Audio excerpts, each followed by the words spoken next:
औज़ुबिल्लाहि मिनश्शैतानिर्रजीम बिस्मिल्लाहिर्रहमानिर्रहीम। मोहतरम सामीन किराम, नाज़रीन मोहतरम, सलामुन अलैकुम। रोज़े अरफ़ा इन 9 ज़िलहिज्जा से हम बहुत नज़दीक हैं। वो दिन है कि जब तमाम हाजी मकाम अरफ़ात में जमा होते हैं, दुआ मुनाजात करते हैं, अपने परवरदिगार से अपने तौबा की इस्तिग़फ़ार करते हैं, और जब ताहिर हो जाते हैं तो दोबारा हाजियों को हुक्म होता है अपनी तहारत के साथ हमारे पाकीज़ा घर में हाज़िर हों। इमाम से पूछा गया, मौला इस जगह को अरफ़ात क्यों कहते हैं? तो सादिक़ आले मोहम्मद फरमाते हैं, जनाब जिब्राइल जनाब खलील खुदा को इस मकाम पे ले आए और कहा यहाँ पर आइए और अपने गुनाहों की तौबा करें। जनाब खलील ने अपने गुनाहों का एतराफ़ किया और तौबा किया। अगरचे वो मसला अलग है कि मासूम का गुनाह होता है कि नहीं होता, बहुत सी चीज़ हम इसमें नहीं ले जाना चाहते कंट्रोवर्सी में, लिहाजा इसे उस मकाम को अरफ़ात कहा जाता है।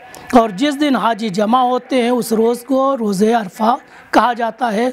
हकीकत में इस्लाम में जो कंसेप्ट है अरफ़े का, रोज़े अरफ़े का, यही 9 ज़िलहिज्जा है जब मकाम अरफ़ा में तमाम हाजी जमा होते हैं। ये बहुत बफ़ज़ीलत दिन है। अल्लाह यूँ तो 365 दिन अल्लाह के बनाए हुए हैं, हर दिन अल्लाह ताला अपने बंदों की मग़फ़िरत करता है, तौबा कबूल करता है। लेकिन वो ख़ास दिन है रोज़े अरफ़ा कि जिस दिन सबसे ज़्यादा परवरदिगार तौबा को कबूल करता है, अपने बंदों की मग़फ़िरत करता है। खुद नबी करीम की हदीस है, मा मिन यौमिन अक्सरा योतक़ल्लाहु फ़ीहि अब्दन मिनन नार मिन यौमिल अरफ़ा। यानी रोज़े अरफ़ा से ज़्यादा कोई ऐसा दिन नहीं है कि जिस दिन परवरदिगार अपने बंदों की सबसे ज़्यादा मग़फ़िरत करता हो। यानी रोज़े अरफ़ा परवरदिगार सबसे ज़्यादा मग़फ़िरत करता है। और ये दिन और ये जगह इसीलिए अरफ़ा कही गई है कि इस दिन और इस जगह से ताहिर होकर अपने परवरदिगार की तरफ जाए। जो हज में हैं वो इस मकाम से ताहिर होकर हरम जाएं, और जो रोज़े अरफ़ा ताहिर होकर अपने परवरदिगार के कुर्ब की तरफ जाएं। तो इसकी बहुत फ़ज़ीलत है। इस दिन को हमें दुआ में, इस्तिग़फ़ार में गुजारना चाहिए। और इस दिन एक काम और भी करना चाहिए, दुआ के साथ, इस्तिग़फ़ार मुनाजात के साथ साथ ज़ियारत इमाम हुसैन। अगर मौका मिले तो करबला कब्र इमाम हुसैन अलैहिस्सलाम पे जाना चाहिए।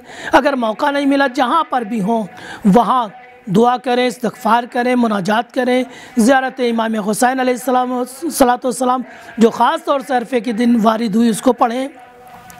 फ़र्क महसूस करें, यानी 2 फ़जीलत है, कब्र इमाम हुसैन पर रोज़े अरफ़ा जाना और अरफ़ात के मकाम पे जाना, दोनों बाफ़ज़ीलत है, दोनों के बड़े फ़जीलत है। ख़ुद सादिक़ आले मोहम्मद फरमाते, इन्नल्लाह तबारक व तआला यतजल्ला लिज़व्वार कब्र हुसैन अलैहिस्सलातु वस्सलाम। अल्लाह ताला क़ल्ब ज़व्वार इमाम हुसैन पर मुतजल्ली होता है, जलवागर होता है।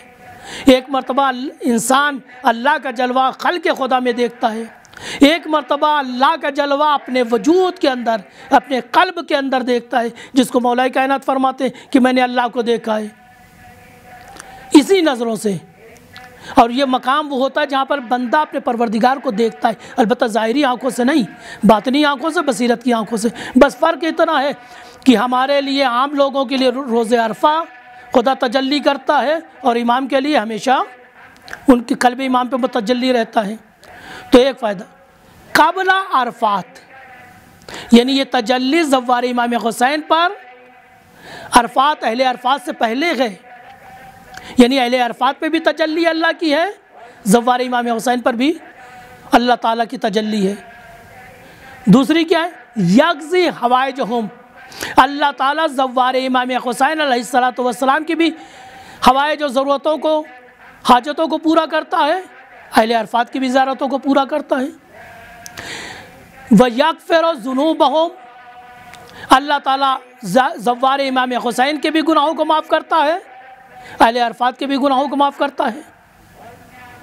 व युशफ़्फ़िहुम फ़ी मसाइलिहिम, अल्लाह ताला इनके मसाइल में भी शफात करता है, ज़व्वार इमाम हुसैन के मसाइल में भी शफात करता है और अहले अरफात के मसाइल में भी शफात करता है। जब मसाइल में शफ़ी अल्लाह हो जाता है तो मसाइल आसान हो जाते हैं। बस फ़र्क इतना है, अहले अरफात में भी को भी यही कमाल व सिफ़ात हासिल है, ज़व्वार इमाम हुसैन अलैहिस्सलाम को भी हासिल है। बस फ़र्क ये है कि ज़व्वार इमाम हुसैन को क़ब्ल अरफात व सुम्मा बादहु याती फ़याफ़लो बिही, उसके बाद ज़व्वार।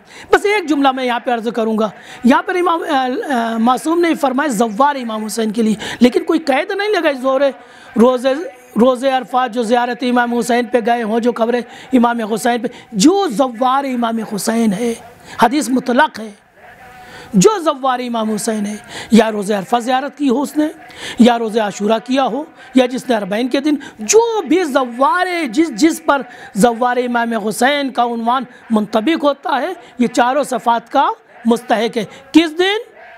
रोज़े अरफा, बशर्त है कि वो दुआओं में मुब्तला, दुआ करे, दुआ में मसरूफ़ रहे, मुनाजात में मसरूफ़ रहे, तौबा के लिए मसरूफ़ रहे, अपने को बारगाह परवरदिगार में हाजिर करे। तो ये चार सिफ़ात अल्लाह तजल्ली करता है, दुआओं को मुस्तजाब करता है, मग़फ़िरत करता है, उसके मसाइल को आसान करता है। ये ज़व्वार इमाम हुसैन के लिए भी अल्लाह की तरफ से ये कमालात हैं और अहले अरफात के लिए भी है। तो अब फ़र्क नहीं करता, चाहे ज़ाहिर इमाम हुसैन उस दिन रोज़े अरफा क़ब्र इमाम हुसैन पे हो, चाहे अपने घर पे हो, लेकिन ज़ियारत इमाम हुसैन में मसरूफ़ हो, इनका मालूम। लिहाज़ा हम बारगाह परवरदिगार में दुआ भी करते हैं और मोमिनीन और तमाम अहले ईमान से गुजारिश करते हैं कि कोशिश करें इस रोज़े अरफा को अरफे की तरह गुजारें और उस अंदाज़ में गुजारें जिस अंदाज़ में इमाम हुसैन अलैहिस्सलातु वस्सलाम ने रोज़े अरफा मकाम अरफा में गुजारा है। और कोशिश करें दुआए अरफा इमाम हुसैन अलैहिस्सलातु वस्सलाम पढ़ें, जिसमें अल्लाह की भी मार्फत है, इमाम हुसैन की भी मार्फत है और अज़मत भी है। और बारगाह परवरदिगार में दुआ गो है अल्लाह ताला हमारे अमाल को, हमारी दुआ को, हमारी तौफ़ीक़ात को, हमारी सही को कबूल फरमाए अपनी बारगाह में। रब्बना तक़ब्बल।